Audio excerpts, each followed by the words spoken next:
Mesdames, Messieurs, bonjour. Nous allons commencer cette conférence. Donc le sujet, c'est archiver pour exploiter les documents et l'information, pérennisation des contenus et des supports. Donc effectivement, on va beaucoup insister sur cette question de pérennisation. Tout d'abord, je me permets de me présenter. Donc, je suis Michel Remise, rédacteur en chef du magazine Archimag. Voilà, le magazine Archimag qui est édité par la société IDP, qui appartient au groupe CERDA, qui a aussi des activités de consulting, d'études de marché et de formation. C'était la petite page de publicité. Donc je ne vais pas être long du point de vue de l'introduction, et puis je passerai rapidement la parole aux différents intervenants. La question aujourd'hui, c'est que en fait, nombre d'entreprises ne se posent même pas la question de l'archivage électronique. On considère que garder l'information, c'est facile, les supports de stockage ne sont pas chers. Donc on accumule, et puis on ne se rend pas compte que quelques mois ou quelques années plus tard, il y aura peut-être de gros soucis pour retrouver une information ou retrouver une certaine information critique. Est-ce qu'on pourra la lire? Est-ce qu'on aura encore le support adéquat? Est-ce qu'on a encore le produit, le matériel nécessaire capable de lire ce document? Donc c'est une grande question. Parallèlement, il y a des sociétés qui mettent en place des systèmes d'archivage électronique et qui considèrent qu'une fois que c'est branché, ça marche tout seul et tout va très bien. Mais la question de la pérennisation aussi est à voir de façon importante. Il faut réfléchir sur le long terme, le court, le moyen et le long terme pour la pérennité de ces documents. Voilà, donc c'est un petit peu le paysage de ce débat. Je vais passer la parole successivement aux différentes personnes qui m'entourent. Donc tout d'abord à Monsieur Adnan Alilovic de la société RSD, qui fera une courte présentation de sa société et de son offre. Ensuite, ce sera Monsieur Dominique L'Hôpital de la société Arxis Software, qui est accompagné de Monsieur Emmanuel Michaud, qui est l'un des clients utilisateurs de sa solution, voilà, qui appartient au groupe Imprimerie Nationale. Voilà, sans plus attendre, donc je passe la parole à Monsieur Adnan Alilovic pour sa présentation. Merci Michel. Donc, alors,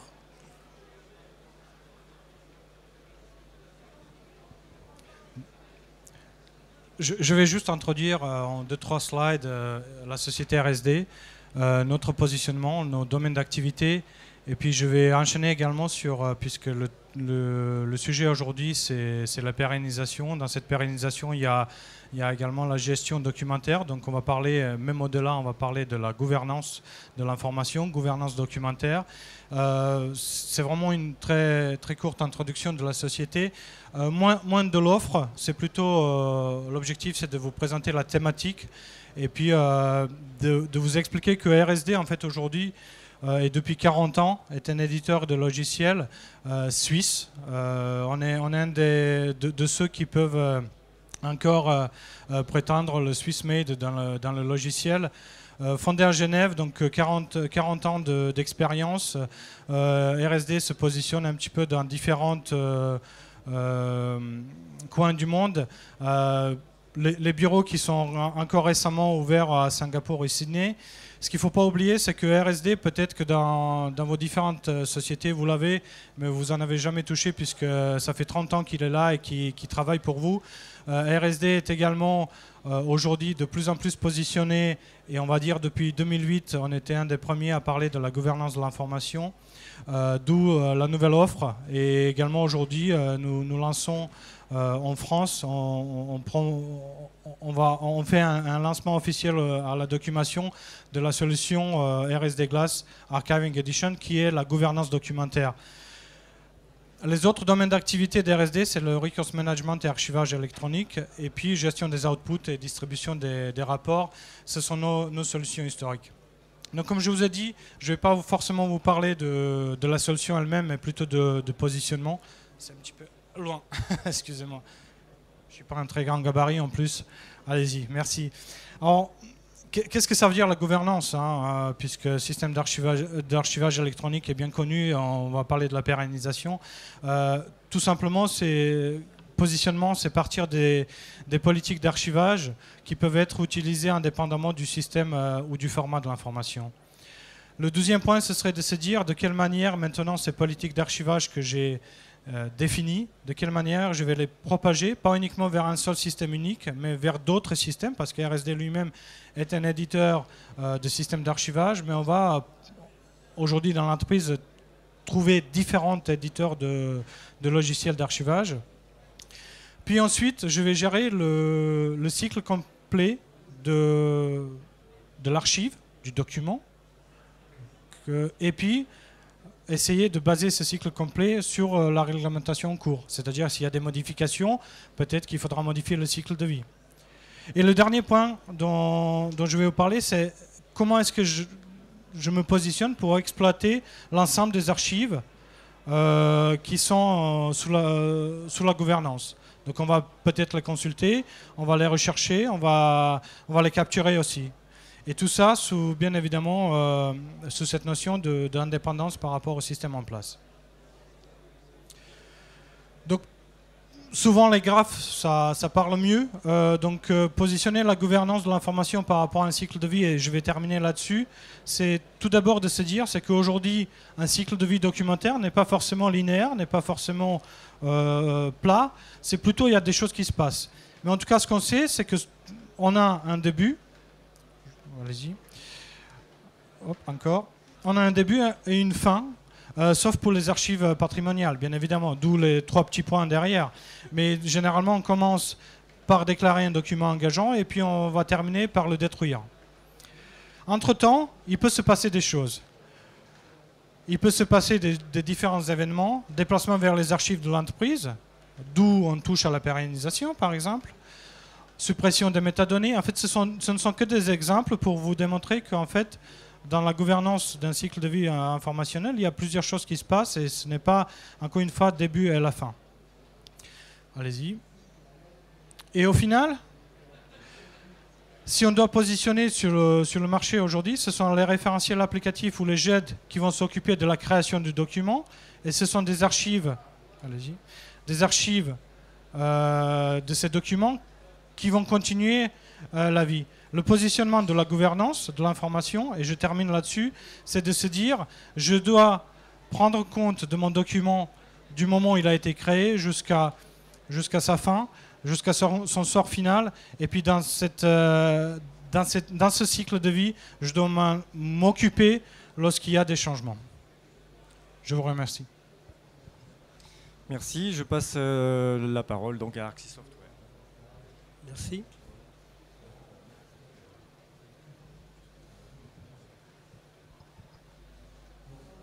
Directement suivant.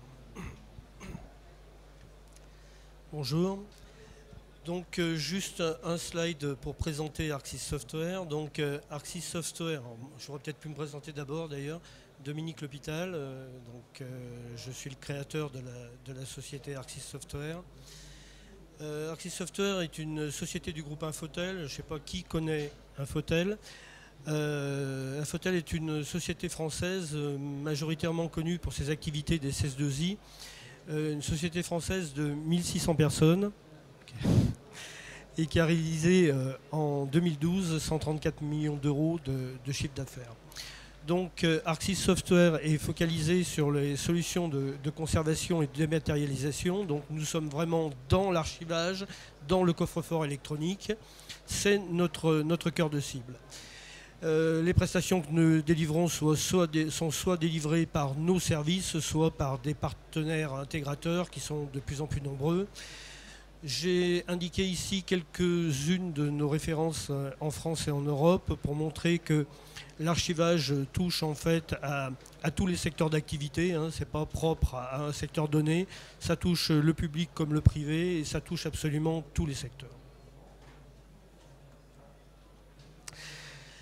Donc moi j'ai voulu vous parler tout de suite de ce qu'était la pérennité. Donc le premier chapitre, je l'ai intitulé « Sensibilisation à la pérennité ». On parle de pérennité, on en parlera d'autant plus que les durées de conservation sont longues. Les durées de conservation sont très très variables d'un client à l'autre. Ça peut aller de 3 ans à l'éternité. Il est clair que celui qui archive pour 3 ans, à la limite, s'il ne se préoccupe pas de la pérennité, ce n'est pas forcément un drame. Par contre, au plus la durée est longue, au plus il faut s'en préoccuper.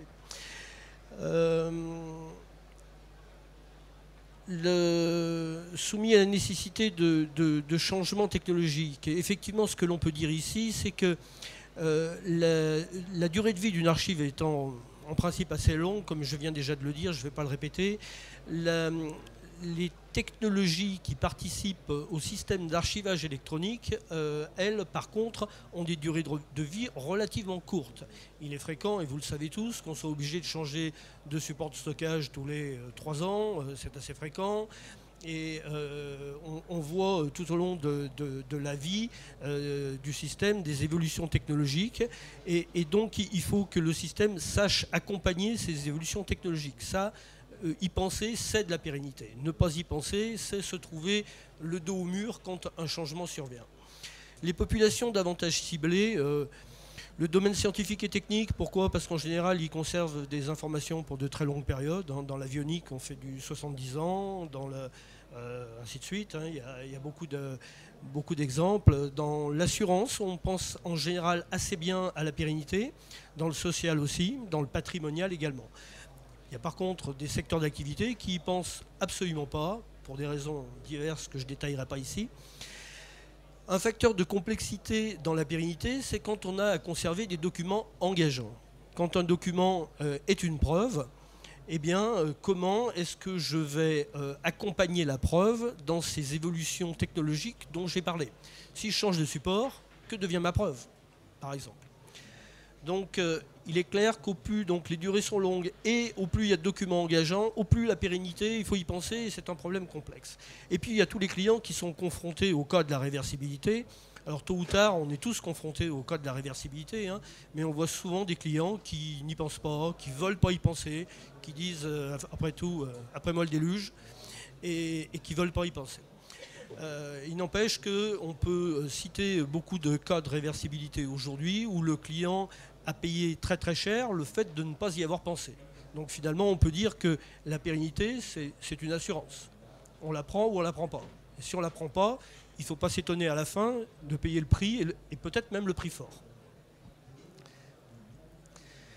La problématique de pérennité, eh bien, je l'ai illustrée ici par différentes questions. On me demande une information pour une raison quelconque, hein, qui peut être une raison de gouvernance. On me demande une information. Bon, première question, c'est est-ce que je l'ai? Est-ce que je l'ai? Est-ce que je vais la retrouver? Donc, comment être sûr que je l'ai? On va passer par des systèmes de métadonnées, il est clair. Ne pas renseigner les métadonnées correctement, ne pas employer la bonne sémantique, vous expose 30 ans plus tard à ne pas retrouver une information. Ça, c'est de la pérennité. La donnée existe peut-être, mais je n'ai pas les droits suffisants. Ne pas faire suivre les droits, effectivement, est un problème, parce que l'information, je l'ai peut-être, mais personne n'est capable de la retrouver. Est-ce que je sais y accéder? Alors ça, je suis sûr de l'avoir maintenant, l'information, pas de problème, je l'ai, elle est là, mais quand je clique, ben, je ne peux pas forcément y accéder. Pourquoi? Peut-être parce que les supports ne sont plus lisibles, tout simplement. Une information qui n'a pas été accédée depuis 28 ans, si elle devait être conservée 30, il y a toujours le risque qu'effectivement on ne sache pas la lire. Hein, donc il y a des techniques pour parer à ce genre de choses. Est-ce que je sais la comprendre? Ah oui, ça c'est un bon point aussi. Si le format est celui qui existait il y a 28 ans, il y a quand même relativement peu de chances que je sache la comprendre. Donc je l'ai bien, je sais le localiser, mais je ne sais pas la comprendre. Finalement, ça ne m'a servi à rien de l'archiver. Est-ce que je sais l'exploiter? C'est encore une autre problématique. Et est-ce qu'elle a gardé sa valeur de preuve? Déjà, est-ce qu'elle en avait une au départ? Parce que c'est sûr que si elle n'en avait pas au départ, on n'a pas besoin de se poser la question. Par contre, si elle en avait une au départ, de valeur de preuve, valeur probante, valeur probatoire, comme on peut dire aujourd'hui, est-ce que cette preuve a su traverser les années? Parce que si je me retrouve au bout de 28 ans avec aucune valeur probante, j'ai peut-être raté mon objectif. Mon dernier slide, les garanties de pérennité. Donc nous, dans le produit, on a vraiment architecturé notre produit autour de la pérennité, autour de la valeur probante. On sait faire en sorte que l'obsolescence soit la mieux gérée possible. l'obsolescence des supports, des formats, elle va arriver quand même, quel que soit le système d'archivage, mais on peut détecter cette obsolescence et faire en sorte de parer cette obsolescence pour prolonger la durée de vie du système. C'est ce que nous essayons de faire dans ArcSys. Donc, processus de migration, de conversion des supports, des formats, de la cryptographie. Alors ça, c'est des choses dont on ne parle pas beaucoup, hein. On parle aujourd'hui de plus en plus de valeur probante. Il faut savoir que la valeur probante est appuyée sur des mécanismes cryptographiques, lesquels sont aussi obsolescents. Donc une valeur probante aujourd'hui et une valeur probante dans 10 ans, ça n'a rien à voir. Et si on ne le gère pas, la valeur probante disparaîtra. Voilà, la modularité est importante pour l'évolution, c'est clair, hein. On sait ce qu'il y a aujourd'hui, on ne sait pas ce qu'il y aura dans 30 ans, donc les volumes auront probablement été multipliés par 1000 ou par 10 000. Les communautés d'utilisateurs aussi, le nombre de requêtes également, donc tout ça, il faut évoluer. Et à la fin, bon, il y a toujours un jour où, ne sachant plus gérer l'obsolescence, on est un peu poussé à la porte, entre guillemets, hein. Et donc ce jour-là, il faut veiller à permettre une réversibilité. La réversibilité, donc ça c'est de l'assurance aussi, hein.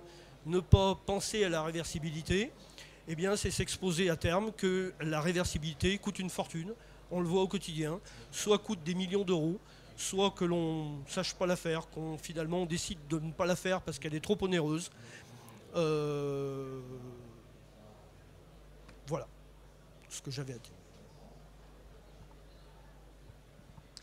Merci. Nous allons peut-être passer la parole à Emmanuel Michaud, qui est un de vos clients et qui a donc un retour à faire en tant qu'usager de vos solutions.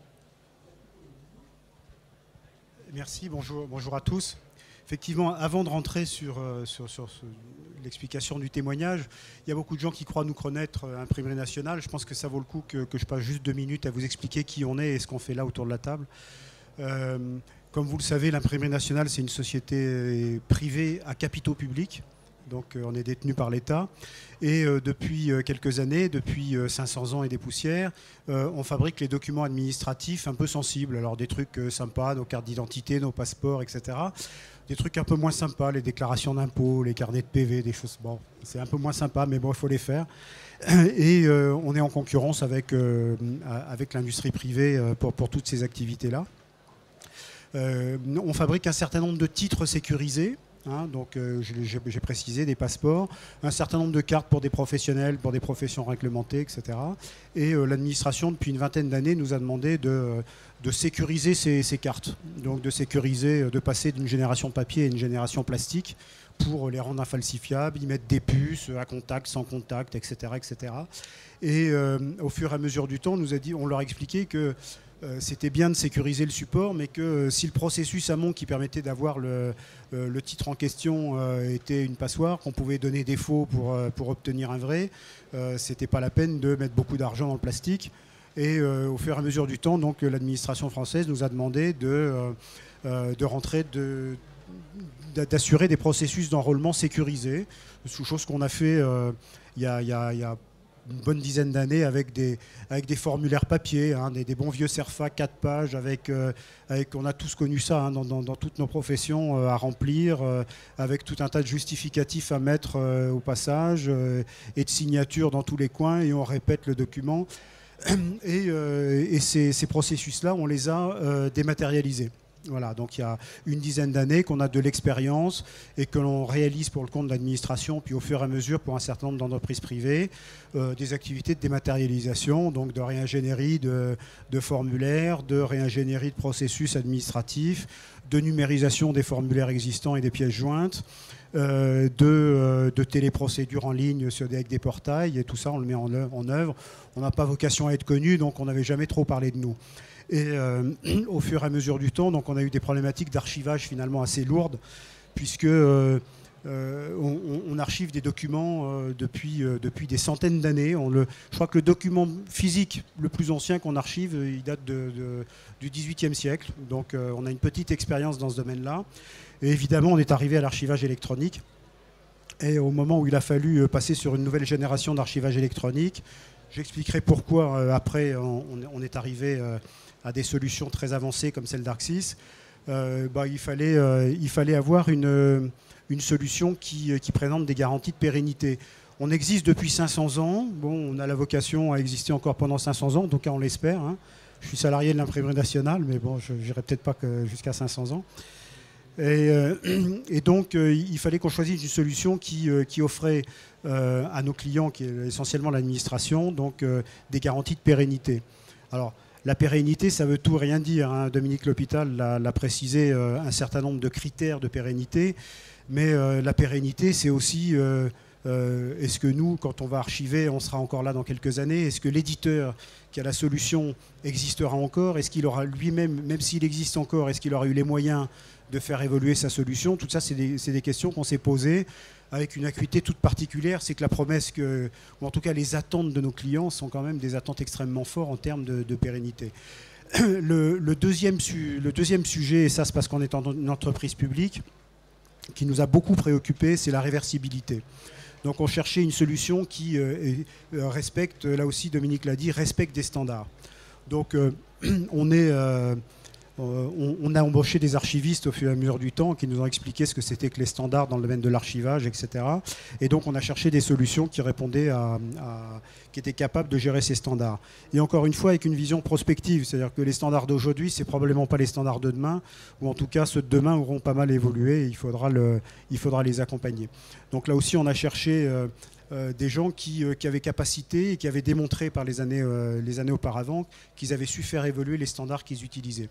Nous, c'est vraiment une promesse forte que l'on fait à nos clients. Hein. On n'a pas du tout vocation à enfermer l'administration dans une GED. Hein. Concrètement, j'ai aucun reproche à faire aux éditeurs de GED. Hein. C'est pas l'objet, mais notre vocation est que l'administration dispose d'un document original avec de grandes capacités à prouver son authenticité, et aussi qu'il puisse le récupérer dans un format, j'allais dire, grand public. Hein, on travaille pour l'administration travaille pour les citoyens.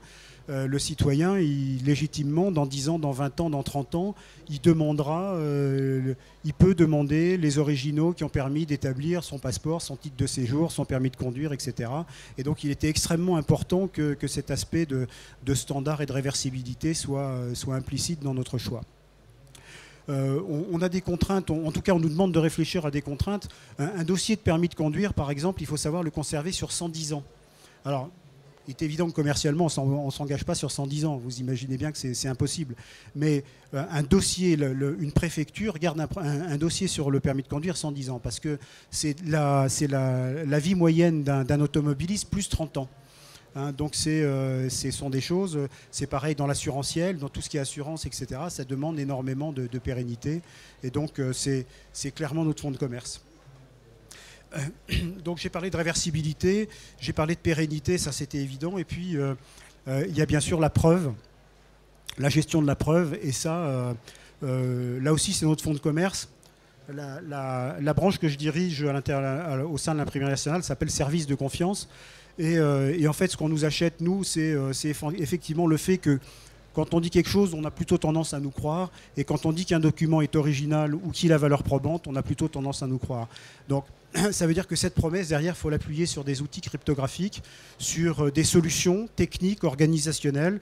J'ai pas mal apprécié la présentation des gens de RSD. C'est qu'effectivement, tout ça, ça se gouverne. Et la gouvernance, ce sont des gens, c'est de l'organisation, c'est des solutions technologiques et qu'on a mis en œuvre autour de la solution ArcSys qu'on a achetée. Cette valeur probante, elle est extrêmement compliquée.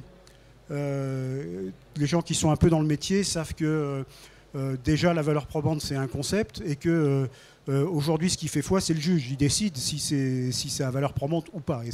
Et il y a un certain nombre d'indices qui peuvent dire que le document a valeur probante, mais il n'y a jamais de choses absolument certaines. Un autre point aussi extrêmement important, et je rejoins une présentation qui a été faite par Marquès ce matin sur le coffre-fort électronique, c'est que tout le monde s'attache à dire que conserver des documents, c'est bien, parce qu'on en a l'obligation. Des factures, c'est quelques dizaines d'années, les feuilles de paye aussi, etc. Donc ça, c'est très bien, mais si c'est stocké pour stocker, ça n'intéresse pas grand monde.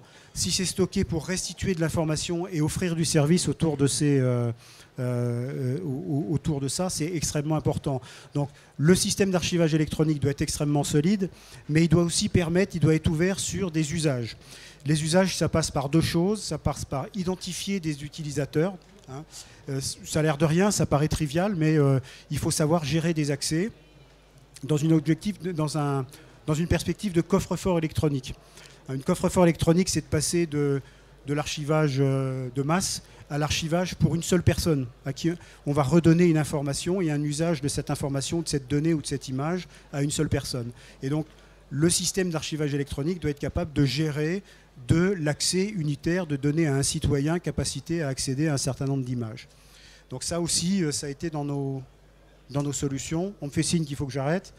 Le troisième aspect, c'est effectivement la capacité du système d'archivage à développer des usages au service du citoyen après qu'on l'ait identifié. Merci. Merci. Je précise que nous terminerons la conférence par... nous réserverons une plage horaire nécessaire pour les questions et les réponses de votre part. On a plusieurs fois entendu le mot cycle vie de documents et d'informations durant ces différentes interventions. Le cycle de vie, est-ce que c'est une donnée ou est-ce que ça se construit? À partir de quoi ça se construit?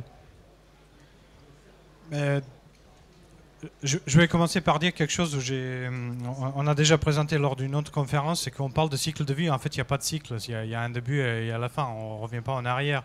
C'est déjà intéressant là-dessus. Alors, est-ce que ça se construit? Est-ce que c'est une donnée? Je pense que ça se définit. Ça se définit par des différents paramètres. C'est en quelque sorte imposé. C'est imposé selon le format ou selon la typologie documentaire qu'on est en train de gérer. Bien évidemment, un cycle de vie pour on va parler de manière globale, une information ou un document ne sera pas le même lorsqu'il s'agit d'un document qui n'a pas de valeur, quelle qu'elle soit probante ou pas pour l'entreprise, ou si ce n'est pas un document engageant, et il ne sera pas le même si ce cycle de vie doit répondre à une législation ou il doit répondre à des notions précises dans la loi. C'est-à-dire que le cycle de vie, alors est-ce qu'il se définit ou est-ce que c'est une donnée? Je pense vraiment qu'il faut y penser dès le départ. Et ce cycle de vie doit être le même, quelle que soit la typologie documentaire par groupe de documents. C'est-à-dire qu'on va définir un cycle de vie pour une typologie documentaire précise sur un système de données. Il ne faut pas qu'il se différencie avec un autre puisque c'est la même loi qui s'applique indépendamment du système. Donc oui, c'est une définition à laquelle il faut penser dès le départ. Il y a tout de même des durées de conservation qui sont prévues pour tel ou tel type de document. Évidemment, c'est pour ça que je dis c'est les lois qui définissent le cycle de vie. Quand j'utilise le mot définition, c'est-à-dire que quelqu'un va vous l'imposer. Mais l'outil, la solution que vous allez mettre en place doit vous permettre de traduire cette loi dans le cycle de vie informationnel. C'est-à-dire qu'il faudra le justifier. Pourquoi est-ce qu'on va garder une donnée pendant 10 ans ? Est-ce que cette justification-là, est-ce qu'elle va dépendre d'une loi spécifique ou est-ce que ça va être un choix de l'entreprise? Nous avons déjà vu où on va garder une information au-delà de la loi et ça a des coûts aussi. Loi a dit 10, on va garder 15 juste pour un confort de quelqu'un qui a peur qu'à la 11e année, on demande le document.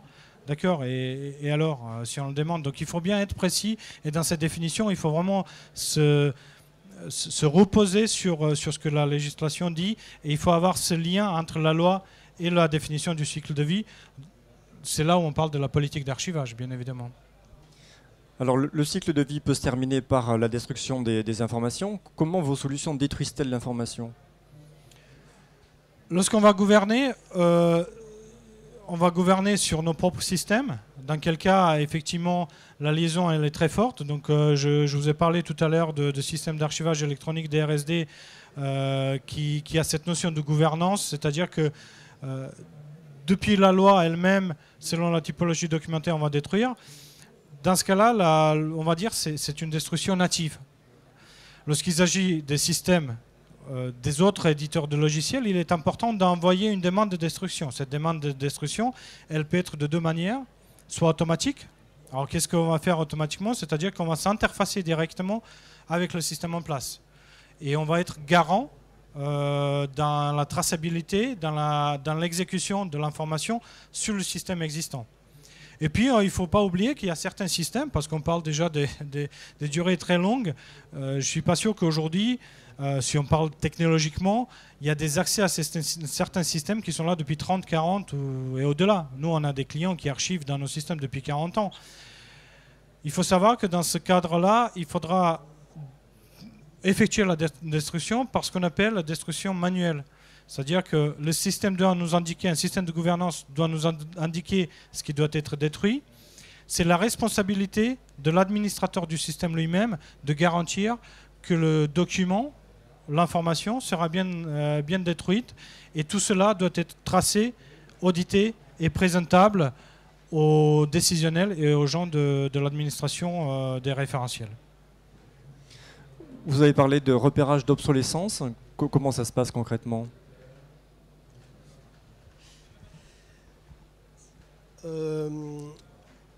Le système ArcSys, on peut le caractériser par un moteur de règles, finalement. Au moment de l'archivage, à l'origine, on capture des archives, on capture des métadonnées, on définit une durée de vie, supposée au moment où on archive, quoique elle peut être remise en cause plus tard. Donc on assigne énormément de règles à l'archive, et ces règles... C'était sur la détection d'obsolescence. La détection d'obsolescence. Comment reconnaît-on qu'une information atteint une certaine obsolescence? Donc la détection d'obsolescence est quelque chose qui est testé tout au long du cycle de vie. Donc là, il y a des paramètres qui définissent tous les combien on le teste. Donc on va regarder dans chaque, ce qu'on appelle des collections, donc dans chaque typologie d'archives, si les formats qui sont employés sont toujours des formats qui sont lisibles, ou si c'est des formats obsolescents. Donc là, on en tire des obsolescences au niveau des formats. Au niveau des supports, on compare en permanence la durée de vie sur un support pratique par rapport à ce qu'elle devrait être. On teste en permanence la lisibilité des archives sur les supports. Donc, si on définit, parce qu'on peut le définir, 2 copies, c'est généralement ce qui est fait pour une archive, on va tester la lisibilité des 2 copies. Et en cas de détection d'un défaut, on va recopier l'archive à partir d'une copie non défaillante. Donc il faut faire des vérifications avec une périodicité ni trop courte, on ne va pas le faire tous les jours par exemple, ça n'a pas de sens, mais il ne faut pas le faire non plus tous les 5 ans, parce que tous les 5 ans, on pourrait dans le pire des cas avoir 2 copies qui sont devenues obsolescence dans l'intervalle. Donc en général, on fait des contrôles à peu près tous les 6 mois, mais ça peut varier d'une collection à une autre. Pour l'obsolescence cryptographique, c'est exactement la même chose. On regarde les algorithmes qui ont été utilisés à l'époque et on le compare par rapport aux algorithmes aujourd'hui. Donc c'est évidemment du paramétrage, puisqu'il va falloir maintenir, c'est l'administrateur qui va le faire évidemment, la liste des algorithmes craqués, de façon à voir si les algorithmes que l'on emploie sont, oui ou non, toujours des algorithmes recommandés. Donc c'est on va dire que pour répondre à la question, finalement c'est des routines de back-end qui tournent et qui contrôlent les stocks d'archives par rapport à un paramétrage conforme à l'état de l'art. Alors une dernière question avant de passer la parole à la salle. Une question sur la responsabilité. Vous proposez des systèmes d'archivage électronique. Voilà, on peut supposer que le client s'attend à ce que le système soit parfaitement fiable. S'il arrive qu'il ne retrouve pas un document ou qu'un document ait été dégradé et ne puisse plus servir en tant que preuve, à quel point votre responsabilité est-elle engagée? Ben, on va dire que la première responsabilité d'une telle solution, c'est de se dire il y a un problème. Alors comment est-ce que la solution va détecter les problèmes? Lors de la capture ou lors de l'intégration d'un document, en fait, dans la solution, on va calculer des haches. Alors c'est un terme technique pour dire on va faire une empreinte du document pour pouvoir le garder dans le temps. Et pour être encore plus sûr, on va le faire sur 2 différents algorithmes. Donc cet algorithme-là va être gardé dans la solution elle-même. Et lorsqu'on va y accéder, on va choisir de vérifier ou pas cette hache. C'est-à-dire qu'on a également la possibilité, parce qu'encore une fois, mettre beaucoup de vérification, beaucoup d'utilisation sur des documents très peu valorisants, ça n'a pas de sens. Donc on va choisir la typologie lors de la définition de la politique d'archivage, et lors de la traduction de cette politique d'archivage dans un outil de gouvernance, on va choisir les documents qui sont vraiment importants, sur lesquels on va calculer ces algorithmes, et sur lesquels, lors du accès, on va les détecter s'il s'agit de bons documents ou pas. Ce qui est important ici, c'est la responsabilité. Et elle dépend bien évidemment du technique, mais elle dépend également de celui qui a défini des règles. Parce que lorsqu'on va choisir de calculer les haches sur tous les documents engageants de la société, c'est de la responsabilité du juridique, par exemple. C'est-à-dire qu'il est important dans cette définition de la politique d'archivage, et surtout dans sa traduction au niveau de la solution, d'avoir une traçabilité. Qui a dit pourquoi est-ce qu'il faut calculer un hash, qui a dit de quelle manière cet hash va être calculé, quel cycle de vie va être exécuté, etc. Donc dans la gouvernance, d'une manière générale, il y a une très forte notion de la responsabilité, et elle se traduit d'un côté technique et de l'autre côté très fonctionnel et humain. Merci. Le temps nous est compté, donc on ne peut pas trop déborder. On va d'entrée de jeu passer aux questions de la salle. Si une personne a une question, on peut faire circuler un micro.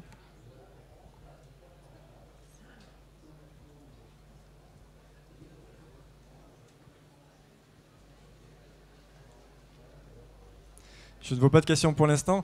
Si, monsieur.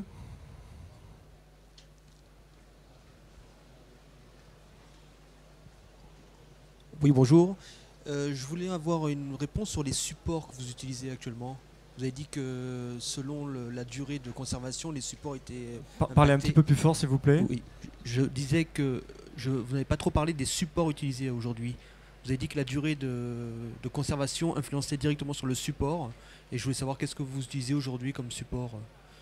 Alors, quel support pour l'information ? On parle bien des supports au niveau technique. De stockage, tout à fait. De stockage. Encore une fois, comme je vous disais, c'est que dans la solution elle-même, il y a 2 différents niveaux. Il y a le niveau de tout ce qui est notion de gouverner. Et là, on va dépendre plutôt des supports que vous avez ou que les systèmes en place ont. C'est-à-dire que la couche de gouvernance va réutiliser les supports existants pour pouvoir gérer le cycle de vie sur les supports existants.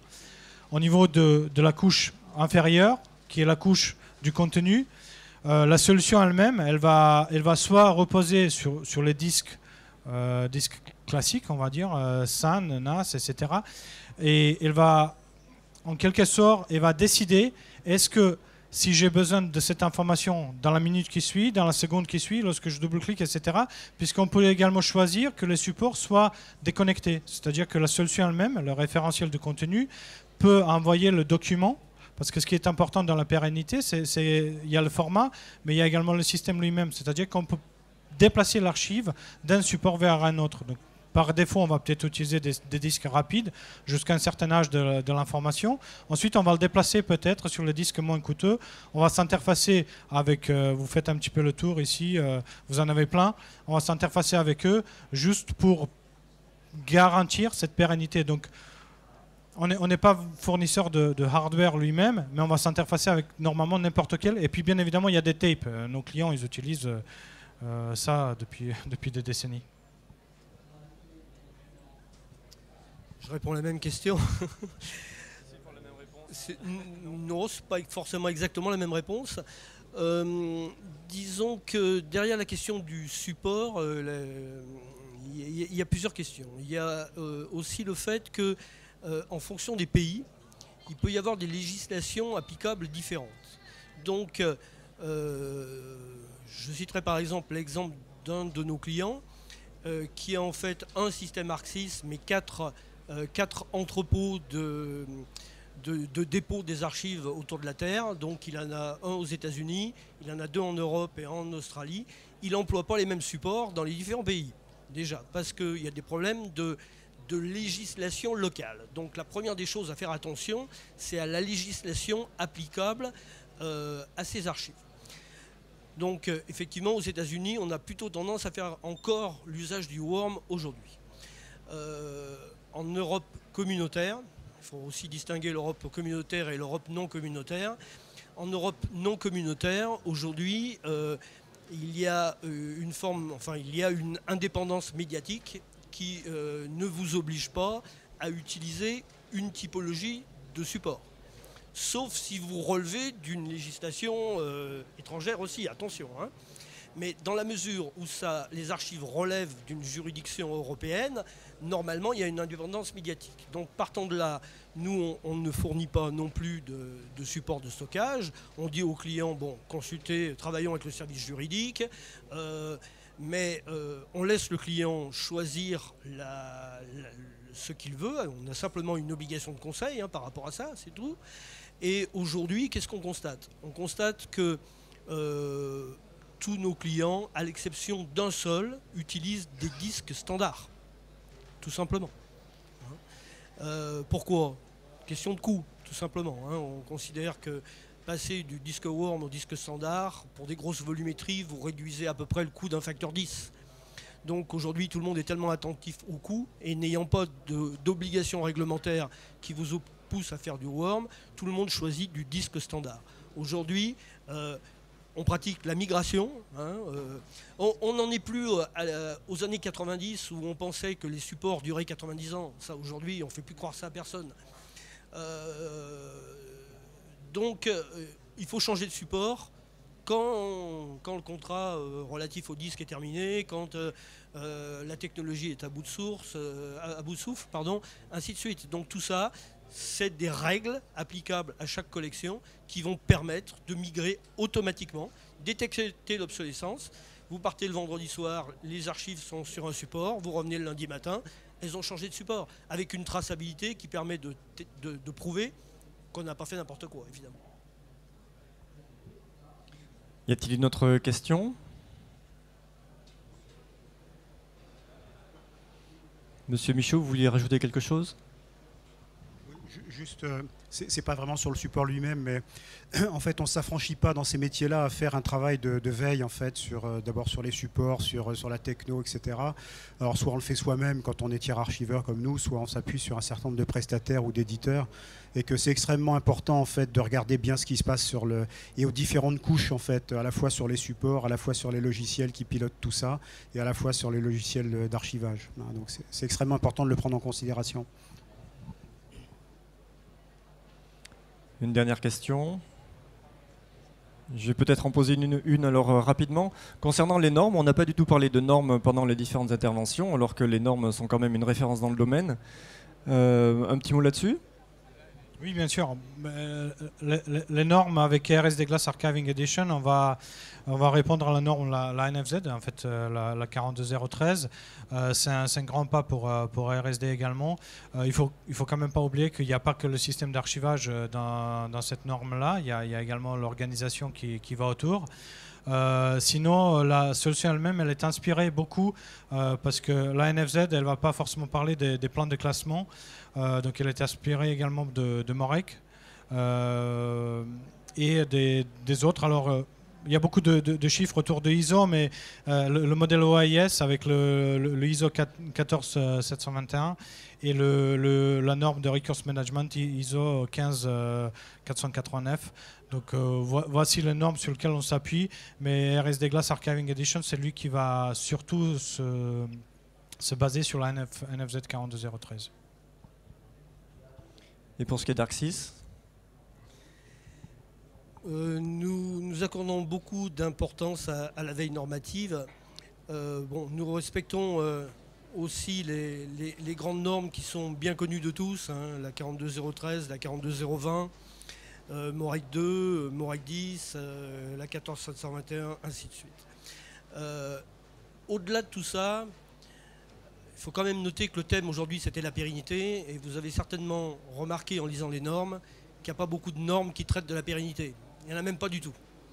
Donc, en fait, au-delà de ces 5-6 normes dont tout le monde parle, j'ai essayé de recenser le nombre de normes qu'il fallait respecter dans un système d'archivage. C'est absolument ahurissant. Je suis aujourd'hui dans un chiffre compris entre 500 et 600. Donc, respecter les 4 dont tout le monde parle, c'est bien, et de toute façon, rassurez-vous, tout le monde les respecte. Donc, à la limite, le débat, il n'est pas là. Et il est plutôt sur les 500 dont personne ne parle. nous ferons une prochaine conférence sur les 500 normes en question. En tout cas, nous allons conclure celle-ci. Je remercie beaucoup l'assistance d'être venu. Je remercie aussi beaucoup les différents intervenants que vous pouvez retrouver sur leur stand. Voilà. Et quant à Archimag, vous pouvez aussi nous retrouver sur le stand H20. Merci beaucoup.